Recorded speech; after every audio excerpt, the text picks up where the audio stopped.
And every major storyline surrounding these players now receives enormous attention. That creates an enormous challenge for league leadership. Because when the spotlight gets brighter, every mistake gets magnified. And Cowherd believes the WNBA needs a commissioner who can anticipate those moments rather than constantly respond to them. But there's another side to this debate. Cathy Engelbert has overseen one of the most significant growth periods in WNBA history. The league's popularity, visibility, valuations, and commercial opportunities have all expanded dramatically. So replacing a commissioner during such a period would be a major decision. The question isn't simply whether Engelbert has faced criticism. It's whether the league believes its current leadership is equipped to handle the next stage of its growth. And that's the debate Cowherd has now put on the table.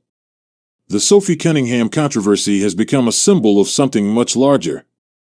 It's about how the WNBA handles disagreement, how it communicates with players, how it responds to social and political pressure, how it protects its fans and athletes, and perhaps most importantly, how it keeps the focus on basketball while navigating issues that increasingly extend beyond the court. Cowherd believes the league needs to become more proactive.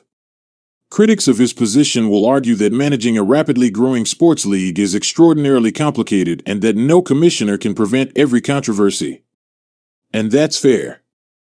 But Cowherd's question remains, can the WNBA's current leadership keep pace with the league's unprecedented growth?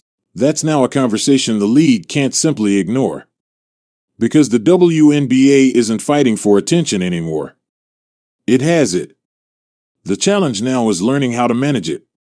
And whether Cathy Engelbert remains the person leading that next chapter could become one of the biggest questions surrounding the league.